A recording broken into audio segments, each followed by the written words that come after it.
सर्व प्रार्थना उद्धारक येशूच्या पवित्र आणि गोड नावातील म्हणून तो ऐक स्वर्गीय पित्या. आमेन. सो या आपण वचनात जाऊया. तसा 6वा जो शब्द आहे येशू ख्रिस्ताने क्रूसावरती म्हटलं आहे ते आहे पूर्ण झाले. तर आपण वचन वाचूया. जॉन 19:30. येशूने आम घेतल्यानंतर पूर्ण झाले आहे असे म्हटले आणि मस्तक लावून आपला आत्मा समर्पण केला. जसं आता आपण वचन ऐकलं की येशू ख्रिस्त काय बोला, पूर्ण झाले आहे. सो आज आपण वचनातूनच पाहणार आहोत की एक्झॅक्टली काय जे आहे ते प्रभूला बोलायचं आहे ते पूर्ण झाले. आणि जर येशू ख्रिस्त हे बोलला आहे की पूर्ण झाले तर ह्याचा अर्थ काहीतरी सुरुवात झाली होती आणि जी सुरुवात झालेली त्याची पूर्णता करणं गरजेचं होतं. कारण का जर ती पूर्णता करण्यात नसती आली तर कदाचित आज आपण एवढे जण जे आज प्रभूमध्ये इथे बसले ते नसतो. सो काय जे आहे ते सुरुवात म्हणजे काय परमेश्वराने जे आहे ते पूर्ण केलं, ते कुठे सुरुवात झालेली आणि ते कसं पूर्ण केलं ते आज आपण वचनातून पाहणार आहोत. सो जुन्या करारामध्ये जर आपण गेलो तर आपण जेनेसिसमध्ये उत्पत्तीमध्ये जाऊया आणि तिथे आपण पाहूया की तिकडे जे आहे ते पापाची जी आहे ती सुरुवात झाली होती. आणि जी सुरुवात या गार्डन ऑफ इडेनमधून जी झाली त्याची पूर्णता जी आहे ते प्रभूला करणं गरजेचं होतं. सो आपण काही गोष्टी ज्या आहेत ते पाहणार आहोत की सिन जे आहे, पाप जे आहे ते जे आहे या गार्डन ऑफ इडेनमधून जे आहे त्याची सुरुवात झाली होती. सो गार्डन ऑफ इडेनमध्ये आदम आणि हवेला देवाने एक आज्ञा दिली होती की तुम्ही जे आहे ते झाडाचं फळ जे आहे ते खाल्लं नाही पाहिजे. जे गुड आणि इव्हिलचं जे फ्रूट आहे ते तुम्ही खाल्लं नाही पाहिजे. बाकी कुठल्याही झाडाचे फळ त्यांना खाण्यासाठी काय होतं, परमिशन होती. परंतु जर आपण उत्पत्तीमध्ये वाचलं तर आपल्याला कळतं की आदम आणि हवेनी नेमकं देवाची जी आज्ञा होती, जी आज्ञा देवाने त्यांना दिलेली की जे गुड आणि इव्हिल आहे त्याचं फ्रूट जे तुम्ही खाल्लं नाही पाहिजे आणि त्याचंच फळ जे आहे ते काय केलं आहे त्यांनी खाल्लं आहे. आणि त्यांनी काय केलं, आज्ञा जी आहे ती त्यांनी मोडली. आणि कारण त्यांनी ती आज्ञा मोडली त्याच्यामुळे काय झालं, पाप जे आहे ते या जगात आलं. आणि मी तुम्हाला सांगू इच्छिते प्रियानो की जेव्हा आपण एखादी पण देवाची आज्ञा मोडतो तर आपण जे आहे ते पाप करतो. फक्त चोरी करणं, खोटा बोलणं, लबाडी करणं हेच पाप आहे. परंतु जेव्हा आपण देवपित्याच्या ज्या आज्ञा आहेत किंवा पवित्र आत्मा आपल्याला जे लीडिंग करतो, जे गाईड करतो, जेव्हा आपण त्याचा आवाज ऐकत नाही तर ते देखील जे आहे ते पाप आहे. आणि हे पाप जे आहे ते आदमानी जे आहे ते केलं होतं गार्डन ऑफ इडेनमध्ये जे आहे ते करण्यात आलं होतं. तर आता आपण पाहूया की येशू ख्रिस्तानी देखील जेव्हा तो क्रूसावरती जाण्या अगोदर जे आहे ते त्यांनी काय केलेलं आहे, प्रार्थना केलेली आहे. इथे दोन गोष्टी आपल्याला पाहायला मिळतात. एक आहे पाप आणि दुसरा आहे आज्ञाभंग. सो आज्ञाभंगामुळे काय झालं आहे, पाप आलेला आहे. आणि हे सर्व कुठून सुरुवात झालं, गार्डन ऑफ इडेन पासून. एका झाडाचं जे आहे फळ खाल्ल्यामुळे हे सर्व जे आहे ते सुरुवात झाली आहे. तर ह्याची जर जे पाप होतं आणि जे आज्ञाभंग करण्यात आलेली आहे ते कुठे ना कुठे जे आहे ते येशू ख्रिस्ताला क्रूसावरती येऊन जे आहे ते त्याची भरणी करणं गरजेचं होतं. का करणं गरजेचं होतं की जर येशू ख्रिस्त आला नसता तर जे पाप आपण केले त्याचं दंड का आहे, मृत्यू आहे. आणि आज जर आपण इकडे आहोत तर आज आपण जे सर्व आहोत ते जीवित आहोत आणि आपण देवाच्या आत्म्याने भरलेले आहोत असं मी विश्वास करते. कारण काय झालं, जेव्हा आदमाने पाप केलं तेव्हा त्याचा काय झालं, मृत्यू झाला. आता नक्कीच त्याचा आत्म्यात जो आहे शरीरात जे आहे तो मृत्यू नाही झाला. परंतु जर कुठल्या गोष्टीचा मृत्यू झाला तर ते आहे त्याच्या आत्म्यात जे स्पिरिच्युअल त्याची जी डेथ होती ती त्या दिवशी त्या गार्डनमध्ये जी आहे ती झाली. आणि ह्या सर्व गोष्टी ज्या आहेत त्याच्यामध्ये मी त्यांनी पाहिलं की पाप आलं, डिसोबिडियन्स झालं, म्हणजे आज्ञाभंग जे आहे ते झालं. तर तेव्हा तिथे देव जो पिता आहे त्यांनी जेनेसिसमध्ये उत्पत्तीमध्ये 3:15 जे आहे ते एक प्रॉफेसी केलेली आहे. आपण वाचूया. उत्पत्ती ह्याचं 3:3 आणि 15वं वचन आपण वाचणार आहोत. आणि तू व स्त्री, तुझी संतती व तिची संतती यांच्यामध्ये मी परस्पर वैर स्थापिन. ते तुझं डोकं फोडेल व तू तिचं ताज फोडशील. तर जसं आता आपण वचन वाचलं की एक प्रॉफेसी जी आहे ती देवपित्याने ते केली होती की हे पाप आल्यामुळे की येशू ख्रिस्त जे आहे आता ह्याच्यामध्ये तिची संतती म्हणजे कोण, तर जी स्त्रीपासून आलेली संतती कोण आहे, येशू ख्रिस्त आहे. आणि येशू ख्रिस्ताने काय केलेलं आहे, त्या क्रूसावरती जाऊन काय केलं आहे, त्यांनी जे आहे ते सैतानाचं डोकं जे आहे ते ठेचलेलं आहे. आणि त्यानंतर आपण पाहतो की हे जे आहे ती प्रॉफेसी जी देवपित्याने केली होती ती प्रॉफेसी देखील जी आहे ते येशू ख्रिस्ताने काय केलेली आहे, पूर्ण केलेली आहे. त्या क्रुसावरती जाऊन जे पाप त्या झाडापासून चालू झालेलं, त्याचं फळ खाण्यापासून चालू झालेलं ते पाप जे आहे ते येशू ख्रिस्ताने एका झाडावरती जे आहे त्याचं पूर्णता जी आहे ती केलेली आहे. जर आपण गलेशियन्स 3:13 मध्ये वाचाल तर त्याच्यात दिलेलं आहे की येशू ख्रिस्त जो आहे तो क्रुसावरती आपल्यासाठी गेला आणि क्रॉसला जे आहे ते झाड म्हणून जे आहे ते बोलण्यात जे आहे ते बायबलमध्ये बोलण्यात गेलेलं आहे. तर त्याच्यामुळे जसं आपण पाहिलं की पाप आणि आज्ञाभंग कुठून सुरुवात झाली, एका गार्डनपासून, एका झाडापासून, आणि त्याची जे पूर्णता जी आहे त्याला कुठे ना कुठे जे एंड करण्यात गरजेचं होतं ते कुठे करण्यात आलं आहे, येशू ख्रिस्तानी ते केलं. आणि ते कुठे गेलं, क्रुसावरती जाऊन जे आहे ते येशू ख्रिस्तानी जे आहे पाप जे आहे ते पूर्णपणे काढून टाकले. त्याच्यानंतर डिसओबिडियन्स जे आपण पाहतो, आज्ञाभंग, ते कुठून झालं, गार्डन ऑफ ईडन मधून झालं. जसं आपण आताच ऐकलं तसं येशू ख्रिस्तानी काय केलं की त्यांनी काय केलं, आज्ञा जी आहे ती देवपित्याची काय केली, त्यांनी आज्ञा पालन केली. जर जेव्हा येशू ख्रिस्त जे आहे तो गार्डन ऑफ गेथसेमनीमध्ये जातो क्रुसावरती जाण्या अगोदर आणि तो प्रार्थना करतो, काय प्रार्थना करतो की हे पित्या, जर हे जे कप ऑफ सफरिंग आहे ते काय आहे माझ्यापासून दूर होते, परंतु माझी इच्छा नाही, तुझी जी इच्छा आहे ती जी आहे माझ्या जीवनात पूर्ण होते. इथे जर आपण एक गोष्ट पाहिली तर येशू ख्रिस्त खूप इझिली जे आहे तो ती आज्ञा मोडू शकत होता. तो डिसओबिडियन्स त्यांनी पण दाखवू शकला असता, त्यांनी पण त्याची इच्छा पूर्ण केली असते की नाही मला हा जो आहे कप ऑफ सफरिंग नाही घ्यायचं, कारण ते प्रभू येशू मसीहमध्ये कुठल्याही प्रकारचा पाप नव्हतं की ज्याकरता त्याला क्रुसावरती जाण्याची गरज होती. परंतु त्यांनी पित्याची जी आहे ती आज्ञा पालन केली. आणि जे आपण प्रॉफेसी पाहिलेली उत्पत्तीच्या 3रा अध्याय आणि 15व्या वचनामध्ये की काय होणार आहे, जे संततीपासून येणारा जो पुत्र आहे, जो मुलगा आहे, तो काय करणार आहे, या पापाची जे आहे ते पूर्णता करणार आहे, जे सैतानाच्या डोक्यात आहे तो ठेचणार आहे. आणि त्याच प्रकारे जो येशू मसीह जो आहे ते आपण पाहतो की त्यांनी काय केलं, गार्डन ऑफ गेथसेमनीमध्ये प्रार्थना केली आणि त्यांनी देवपित्याची जी आहे ती पूर्ण जी इच्छा त्याच्यासाठी होती, जी आज्ञा त्याच्यासाठी होती ती त्यांनी काय केलेली आहे, पूर्ण केलेली आहे. आपल्याला माहित आहे की आदमामुळे काय आलं, मृत्यू आला, परंतु येशू ख्रिस्तामुळे काय आलं आहे, जीवन आलं आहे. आणि आपण जर रोमन 5:15 मध्ये वाचलं तर एका मनुष्यामुळे जर आज्ञाभंग झाली आणि बाकी सर्वजण आपण जे आहे ते पापी जे आहेत ते ठरवलं गेलो, परंतु येशू ख्रिस्ताच्या ओबिडियन्समुळे, एका माणसाच्या ओबिडियन्समुळे, आज्ञा पालन केल्यामुळे काय आलं, रायचियसनेस जे आहे ते या जगात आलं आहे. सो हे होतं पहिला विषय की येशू ख्रिस्तानी क्रुसावरती काय पूर्ण केलं, पाप जे आहे, जे पापाची शिक्षा जी होती ते येशू ख्रिस्तानी आणि जे डिसओबिडियन्स होतं ते काय केलं, येशू ख्रिस्तानी क्रुसावरती त्याची पूर्णता केली, त्याला पूर्णपणे जे आहे ते फिनिश केलं. त्याच्यानंतर आपण दुसरं विषय पाहूया की जे आपलं नातं होतं जे येशू ख्रिस्तासोबत तुटलेलं होतं. सो जेव्हा आदम आणि हवेनी पाप केलं तर त्यांच्या जीवनात जेव्हा हे पाप आलं तेव्हा ते काय केले, त्यांना जे आहे गार्डन ऑफ ईडन मधून त्यांना काय करण्यात आलं, बाहेर काढण्यात आलं.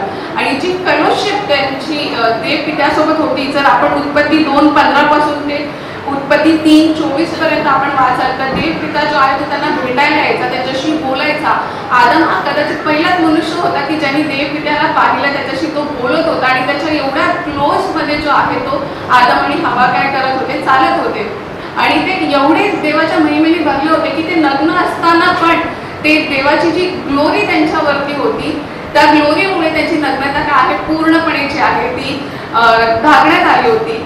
कारण की जर आपण एक एक्झाम्पल पाहिलं मोसेसमध्ये, जेव्हा मोसेस जो आहे तो पर्वतावरती जेव्हा प्रार्थना करायला जायचा तर त्याच्या मुखावरती काय यायचं, तेज यायचं आणि त्याला इस्रायली काय बोलायचे की तुझं मुख जे आहे ते तू झाकून घे का, कारण का आम्ही जो प्रकाश तुझ्या मुखातून येत आहे तो आम्ही बघू शकत नाही. तर आपण इमॅजिन करू शकता की आदम आणि हवा तर रोज प्रभू सोबत आपले देवपित्यासोबत चालत होते, त्याच्या एवढ्या क्लोज अनॉइंटिंग मध्ये म्हणजे त्या फेलोशिप मध्ये होते, तर त्यांच्यावरती देवाची काय महिमा असेल, काय गौरव असेल त्यांच्यावरती.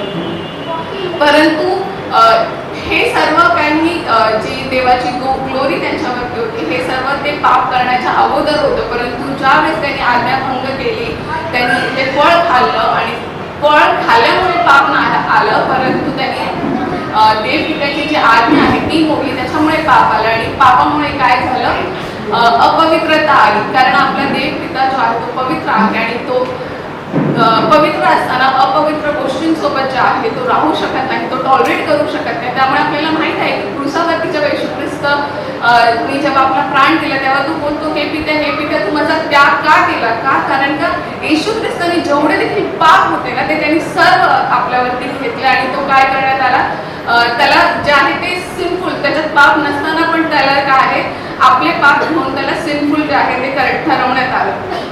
त्यानंतर आपण पाहूया की कोलोशीन्स 1:21 आणि 22 मध्ये आपण जर वचन वाचलं तर ख्राइस्ट जो आहे तो आपल्यासाठी काय आहे, क्रूसावरती जो आहे मारण्यात आला आणि त्यांनी त्याचं जे पवित्र रक्त आहे ते जे आहे क्रूसावरती त्याचं सांडण्यात आलं. तर आज जे आहे आपली जी फेलोशिप देवासोबतची तुटलेली होती, कारण का पाप आलं होतं, आपण अनहोली होतो, अपवित्र होतो, आपण धार्मिक नव्हतो, तर आज येशू ख्रिस्ताच्या रक्तामुळे त्यांनी त्या क्रूसावरती मरण पावलं. त्याचं जे पवित्र रक्त देवपित्याने येशू ख्रिस्ताने आपल्यासाठी सांडलं, आज त्या पवित्र रक्ताद्वारे आपण सगळेजण काय केले आहोत, राईचियस धार्मिक झालो आहोत, आपण पवित्र झालो आहोत, पुन्हा एक बार आपण शुद्ध झालो आहोत आणि जे आपलं नातं तुटलं होतं देवपित्यासोबत ते नातं काय करण्यात आलं आहे, पुन्हा एकदा रिकन्साईल करण्यात आलं आहे, पुन्हा एकदा आपल्याला पित्यासोबत जे आहे ते जोडण्यात आलं आहे. कसं जोडण्यात आलं आहे? येशू ख्रिस्ताच्या पवित्र रक्तामुळे. आज आपण आपल्या कुठल्या पण गोष्टीमुळे पवित्र किंवा धार्मिक नाही आहोत, परंतु आपण येशू ख्रिस्ताच्या पवित्र रक्तामुळे आपण धार्मिक पाळलो गेलो आहोत, आपण पवित्र केलो गेलो आहोत. आणि जी गोष्ट आपण की पिता म्हणून जी हाक मारण्याची आपली लायकी आणि पात्रता नव्हती, तर आज येशू ख्रिस्ताने त्याचे जे रक्त त्या क्रूसावरती वाहिलं, त्यांनी आपला प्राण जो त्या क्रूसावरती दिला, आज त्याच्यामुळे आपण पुन्हा एक बार आपल्या पित्याला पिता म्हणून हाक मारू शकतो. आणि आज आपण त्याच्याकडे डायरेक्टली येशूच्या रक्ताने आपण धुवून आणि येशूच्या नावात आपण डायरेक्टली काय करू शकतो आहे, आपण पित्याकडे जाऊ शकत आहे. या अगोदर कोणी पण जे आहे ते पित्याकडे डायरेक्टली जाऊ शकत नव्हतं. जुन्या करारामध्ये ॲनिमल्सचं रक्त जे आहे ते सॅक्रिफाईस केलं जायचं आणि त्यानंतर जे आहे ती लोक जे आहे अतिपवित्र स्थानामध्ये जाऊ शकत होते. परंतु ज्यावेळेस येशू ख्रिस्त क्रूसावरती त्यांनी मृत्यू झाला त्यावेळेस आपल्याला माहित आहे की तो जो पडदा होता पवित्र आणि अतिपवित्र स्थान मधला तो जो आहे तो फाडण्यात आला आणि त्यानंतर आपल्याला हे जे आहे ते येशू ख्रिस्ताने दाखवून दिलं की आता यापुढे कुठल्याही ॲनिमल्सच्या सॅक्रिफाईसची त्याच्या रक्ताची गरज नाही, कारण का येशू ख्रिस्ताने त्याचं पवित्र रक्त जे आहे ते आपल्यासाठी दिलं आहे. आणि आज आपण केवळ त्याच्या पवित्र रक्ताद्वारे जे आहे ते देव पित्याकडे आपण डायरेक्ट जे आहे ते प्रार्थना करू शकतो. त्यानंतर अजून एक गोष्ट जी आहे ती सुरुवात करण्यात आली होती ते आहे श्राप. आदम आणि हवेने ज्यावेळेस पाप केलं त्याच्यानंतर श्राप आला, त्या दोघांना देखील श्रापित करण्यात आलं, सापाला श्रापित करण्यात आलं आणि इवन जी आपलं धरती आहे पृथ्वी आहे त्याच्यावरती देखील काय आलं, श्राप आला. परंतु येशू ख्रिस्त जे आहे तो जे आहे श्राप बनला आपल्यासाठी. आपण गलेशियन्स 3:13 मध्ये जर आपण वाचलं तर आपण वचन वाचलं गलेशियन्स 3:13.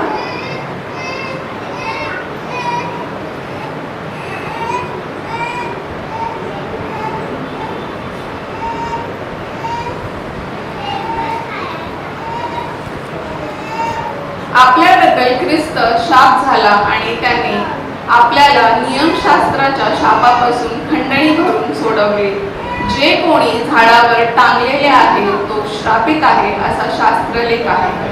सो जसं आता आपण वचन वाचलं की जे एका झाडाचं फळ खाल्ल्यामुळे श्राप आलं, परंतु येशू ख्रिस्ताने झाडावरती आपला प्राण घेऊन काय केलेला आहे, जो श्राप मनुष्य जातीवरती आला होता तो श्राप जो आहे तो येशू ख्रिस्त स्वतः आपल्याकरता बनला आणि ते पाप जे श्राप होतं ते काय आहे त्यांनी आपल्यावरचं काढून टाकलेलं आहे. केवळ आपल्याचवरचं नाही परंतु त्याचं जे पवित्र रक्ताद्वारे आज जे आपण घेतलं गेलो आहे त्याचं पवित्र रक्त जे आहे ते पृथ्वीवरती देखील सांडण्यात आलं होतं आणि आज ही पृथ्वी देखील जी आहे ती श्रापमुक्त आहे.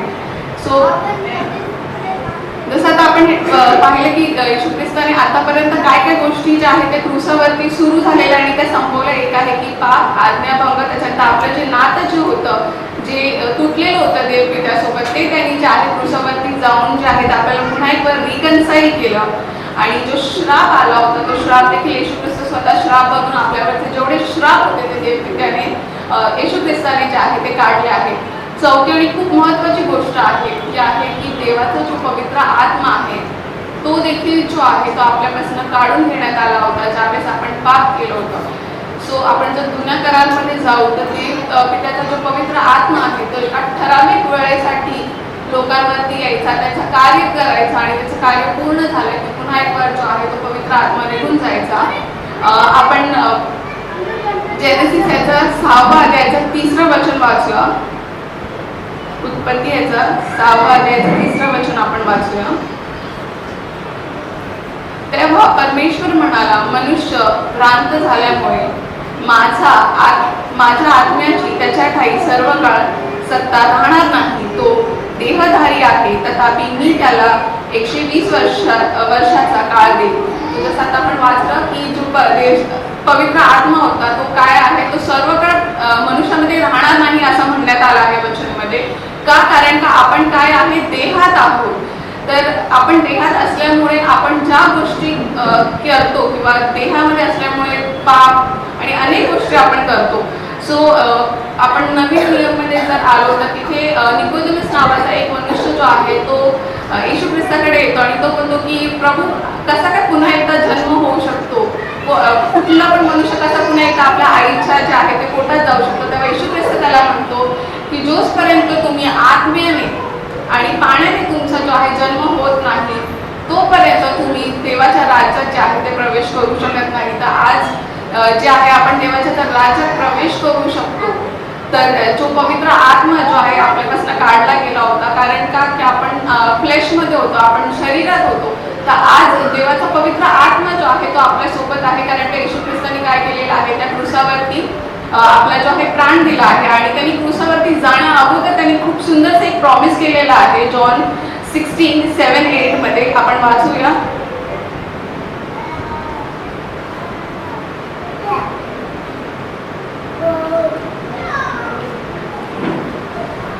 तरी मी तुम्हाला खरे ते सांगतो, मी जावे हे तुमच्या हिताचे आहे, कारण मी न गेलो तर कैवारी तुमच्याकडे येणारच नाही, मी गेलो तर त्याला तुमच्याकडे पाठवीन.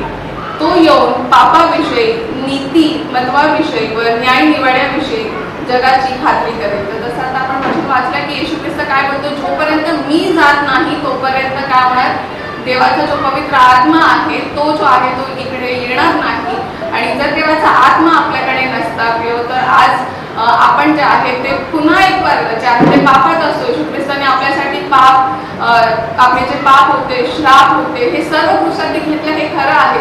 परंतु जर देवाचा पवित्र आत्मा जर आपल्याकडे नाहीये तर आपण पुन्हा जे आहे ते आपण पाप करत राहणार. जसं जुन्या नियममध्ये इस्रायल लोकांना परमेश्वर काय करत होता, त्या पापातनं बाहेर काढायचा, ज्या बॉन्डेजेसमध्ये त्याच्यातनं बाहेर काढायचं आणि पुन्हा ते काय करायचे, त्या पापात जे आहे ते फसत जायचे.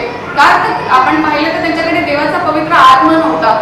जर आज आपल्याकडे देवाचा पवित्र आत्मा आहे तर जेव्हा पण आपण एखादी चूक करतो, आपण एखादं पाप करतो, आपण एखादी आज्ञाभंग करतो किंवा देवाच्या विरुद्ध जेव्हा आपण वागतो तर देव काय करत असतो, त्याच्या पवित्र आत्म्याद्वारे आपल्याला गाईड करतो, आपल्याला सांगत असतो देवाचा आत्मा की हे आपण चुकलो आहे, आपल्याला पापाची क्षमा मागणं गरजेचं आहे आणि पुन्हा एकदा आपल्याला काय आहे, आपल्या देव पित्यासोबत जे आपल्या येशू ख्रिस्तासोबत जे आहे तो आपल्याला पुन्हा एकदा काय करतो, रियुनाईट जो आहे तो करत असतो. सो त्याच्यामुळे आपण पाहिलं की येशू ख्रिस्ताला जे आहे ते क्रूसावरती जाणं खरंच गरजेचं होतं, याकरता की जर येशू ख्रिस्त क्रूसावरती गेला नसता तर हा देवाचा पवित्र आत्मा आहे तो जो आहे नक्कीच इकडे आला नसता. आणि जसं आपण पाहिलं की जोपर्यंत आपण येशू ख्रिस्तावरती विश्वास करत नाही, ह्याचा अर्थ असा आहे का की सगळ्यांना देवाचा पवित्र आत्मा भेटला आहे? नाही. तर जे कोणी देवावरती विश्वास करते, येशू ख्रिस्तावरती ज्यांनी विश्वास केला आहे, त्यांनी विश्वास केला की येशू ख्रिस्त या जगात आलेला, तो देवाचा पुत्र होता, त्यांनी जे आहे या जगात येऊन जेवढं पण आपलं पाप होतं ते क्रूसावरती घेतलं, आपल्यासाठी जे काय आहे मरण पावला आणि आज त्याच्यामुळे आपण काय आहे सेट फ्री झालो आहोत. तर जोपर्यंत आपण हा विश्वास करत नाही आणि आपण पाण्याचा जोपर्यंत बॅप्टिस्मा घेत नाही, जोपर्यंत आपण त्या आत्म्याने भरत नाही, तोपर्यंत आपण देवाच्या राज्यात जे आहे ते प्रवेश करू शकत नाही. कारण का येशू ख्रिस्ताने खूप सुंदर अशी गोष्ट जी आहे ती निकोदेमसला म्हटली आहे की जे फ्लेशनी, जे देहात आहे ते देहाचेच काम करणार, परंतु जे आत्म्यात आहे ते आत्म्याचे काम करणार आणि त्या आत्म्याच्या गोष्टी काय आहेत ते जाणणार आहेत. सो आपण जर आज आपल्याकडे देवाचा आत्मा आहे तर अनेक ज्या गोष्टी आहेत देव पित्या जो आपल्याला सांगत असतो तर त्या आपण गोष्टी कसं समजतो, कारण त्या देवाचा जो पवित्र आत्मा आपल्यावरती तो जे आहे आपल्याला अनेक ज्या आहेत गुप्त गोष्टी जे वचनात आहे ते तो आपल्याला प्रकट करतो, आपल्याला रेव्हेलेशन्स देत असतो. Hallelujah, praise the Lord. आपण अजून एक सुंदरशी गोष्ट जी आहे ती पाहणार आहोत. काही गोष्टी आहेत त्या पाहून आपण ज्या आहे प्रार्थनेत जाऊया. जेव्हा येशू ख्रिस्त क्रूसावरती जाणार होता त्यावेळेस एक फेस्टिवल होता पास ओव्हरचा. आणि हा फेस्टिवल का साजरा करायचा आपल्या सर्वांना माहिती आहे की या पास ओव्हरच्या फेस्टिवलमध्ये काय केलं गेलं की जेवढे पण जे इजिप्शियन्स होते त्याच्या फर्स्ट बॉर्नला जे आहे ते मारण्यात आलं. आणि जे यहुदी लोक तिथे राहत होते, जे इस्रायली लोक राहत होते, तर त्यांच्या मुलांवरती हा जो श्राप आहे तो येऊ नये म्हणून एका मेमण्याला जे आहे ते मारण्यात आलं आणि त्याचं जे आहे ते पवित्र रक्त त्यांच्या दारावरती लावण्यात आलं, ताकी जेव्हा जो मृत्यूचा दूत आहे तिथून जेव्हा तो क्रॉस होणार तर तो ते पवित्र रक्त पाहून काय करेल, तिथे कुठल्याही प्रकारची हानी तो पोहोचवणार नाही. तर जेव्हा येशू ख्रिस्ताला जे आहे ते क्रूसावरती मारण्यात आलं तर येशू ख्रिस्त काय झाला, आपला पास ओव्हरचा लॅम्ब झाला. जी मृत्यूचं दंड आपल्यावरती होतं ते दंड येशू ख्रिस्ताने त्याच्यावरती घेतलं आणि त्याचं रक्त जे आहे त्याच्या रक्ताद्वारे आज आपण जे आहे ते शुद्ध केलं गेलो आहोत आणि आपण मरणापासून जे आहे ते आपण वाचलो गेलो आहोत. सो येशू ख्रिस्ताने क्रूसावरती येऊन अनेक गोष्टी ज्या आहेत त्या पूर्ण केल्या. जसं आपण पाहिलं की त्यांनी पाप आज्ञाभंग जी झालेली आपल्या जे नातं देवासोबत तुटलेलं होतं ते जे आहे ते त्यांनी पुन्हा एकदा जोडलं. जो पवित्र आत्मा आपल्यापासून सर्वांसाठी सर्व म्हणजे फॉरएव्हर जो काढण्यात गेला होता तो पवित्र आत्मा जो आहे तो पुन्हा एक वेळ जो आहे तो येशू ख्रिस्ताने रिस्टोर केला. आणि एवढंच नाही परंतु येशू बद्दल जेवढ्या देखील गोष्टी जुन्या करारामध्ये लिहिलं होतं त्याच्या येण्याबद्दलच्या त्या सर्व प्रॉफेसीज त्यांनी फुलफिल केल्या. त्या सर्व जे लॉ होतं ते लॉ त्यांनी जे आहे ते फुलफिल केलं आणि त्यांनी पापाला आणि श्राप आज्ञाभंग या सगळ्या गोष्टींचं काय केलेलं आहे, फिनिश केलेलं आहे. त्यांनी पूर्णता जी आहे ती केलेली आहे क्रूसावरती जाऊन. सो येशू ख्रिस्तानी क्रूसावरती जाऊन फक्त एवढ्याच गोष्टी नाही केल्या, परंतु त्यांनी अजून एक खूप महत्त्वाची गोष्ट जी आपण सर्व जे आहे ते जाणून घेतली पाहिजे ते आहे की त्यांनी त्याचं जे प्रेम आहे ते देखील जे आहे ते आपल्याला त्यांनी त्या क्रूसावरती जाऊन दाखवून दिलं. त्यांनी आपल्यावरती एवढं प्रेम केलं की त्यांनी क्रूसावरती जायचपर्यंत तो ओबिडियंट राहिला. जर तो इझिली काय आहे डिसओबिडियन्स म्हणजे तो इझिली जे आहे ते देवाची आज्ञा मोडू शकत होता आणि नाही सुद्धा जाऊ शकत होता, परंतु त्यांनी काय केलं, त्यांनी जे आहे ती आज्ञा जी आहे ती फॉलो केली. देवाने जे त्याला सांगितलेलं ते त्यांनी फॉलो केलं आणि त्यांनी आपलं प्रेम दाखवलं. जेव्हा तो त्या क्रूसावरती जात होता तेव्हा त्याने आपल्याविषयी विचार केला की जर तो नाही गेला तर आपण कदाचित सगळ्या जणांना जे आहे ती मृत्यूची शिक्षा असते. आणि त्यांनी पित्याचं जे आहे ते देखील प्रेम काय केलं, त्या क्रूसावरती जे आहे ते त्यांनी आपल्याला दाखवून दिलं. आपल्याला आपण जॉन 3:16 सगळ्यांना आपल्याला माहीत आहे की देवाने जगावरती एवढी प्रीती केली की जो कोणी त्याच्यावर विश्वास करेल त्याचा नाश होणे परंतु त्याला अनंतकालीन जीवन प्राप्त होईल. सो जो देव जो पिता आहे त्याने आपल्याला जेवढी प्रीती केली की त्याने आपल्या एक पुत्राला देखील जे आहे ते सोडलं नाही आणि त्याला देखील जे आहे क्रूसावरती आपल्यासाठी मारण्यात आलं आहे. सो ह्या सर्व गोष्टी जेव्हा येशू ख्रिस्ताने पूर्ण केल्या त्यानंतर येशू बोलला की पूर्ण जे आहे ते झालं आहे. आणि जसं प्रभूंनी आज्ञा पालन करून पित्याच्या जेवढे देखील पित्याने त्याला आज्ञा दिलेल्या त्याच्या परफेक्ट विलमध्ये येशू ख्रिस्त चालला, कुठल्याही प्रकारचा पाप न करता तो चालला. तसंच आज येशू ख्रिस्ताने आपल्याला देखील एक एक्झाम्पल जे आहे ते दिला आहे की जसा तो जे आहे त्याने पूर्ण आज्ञा पालन करून जसा तो क्रूसावरती त्याने आपला प्राण सोडला, त्याने बोलले की पूर्ण झाले आहे, तसंच आपल्याला देखील जे आहे ते फेथफुली आणि लॉयली जे आहे ते चालायचं आहे. आणि आपलं जे हे जीवनातली जी रेस आहे ती आपल्याला पूर्ण करायची आहे. गोष्टी कठीण असू शकतील, काळ कठीण असेल, संकट असतील. जसं येशू ख्रिस्ताला क्रूसावरती जाण्याअगोदर खूप सारे कठीण गोष्टी होत्या, संकट होते, तेवढं सोपं नव्हतं कारण का त्याला मारण्यात आलं आणि त्याला खिळ्याने क्रूसावरती ठोकण्यात आलं. आपल्याला माहीत आहे खूप त्रास झाला आहे येशू ख्रिस्ताला, परंतु त्या सगळ्यामध्ये देखील तो फेथफुल राहिला. तसंच आज आपल्याला प्रभू या वचनातून हेच बोलत आहे की जसं तो फेथफुल राहिला अगदी शेवटपर्यंत तसंच आपल्याला देखील फेथफुल राहायचं आहे. अगदी कुठलाही त्रास का नाही, कुठलंही संकट का आपल्या जीवनात नाही, परंतु आपल्याला फेथफुल राहायचं आहे. आणि आपली जी रेस आहे या जगातील ती आपल्याला जे आहे ते पूर्ण करायची आहे. आणि आपल्याला ही रेस पूर्ण करण्याकरता देवाचा जो पवित्र आत्मा आहे तो आपल्याला काय नक्की जो आहे तो सहायता आणि मदत करेल. Hallelujah, praise the Lord. या आपण एक लहानशी प्रार्थना करूया. धन्यवाद सर्टिफिकेट पुन्हा एका या सुंदरशा वेळेसाठी धन्यवाद करते राजा. बरोबर परमेश्वराच्या क्रूसावरती परमेश्वर आमच्यासाठी परमेश्वराला मारण्यात आला राजा. आमचे पाप श्रापच्या आज्ञाभंग जे आमचं नातं तुझ्यासोबत तुटलेलं त्या सर्व गोष्टी तू त्या क्रूसावरती घेतल्यास राजा. आणि पुन्हा एक करतो आम्हाला कम्प्लिटली जे आहेस ते तुझ्यासोबत रिस्टोर केला आहेस राजा. प्रभूजी जर आज आमच्यामध्ये कोणाचे जर तुझ्यासोबतचं नातं जर तुटलेलं असेल राजा, तू त्यांना स्पर्श कर, त्यांच्या हृदयात तू कार्य करायला आणि पुन्हा एक कर परमेश्वरा तुझ्याकडे धावत येण्याकरता त्यांना तू सहायता आणि मदत कर राजा. आणि तू त्यांना सहायता मदत करत आहेस राजा, विश्वास करत राजा. आणि पुन्हा एक करतो आम्हाला प्रत्येकाला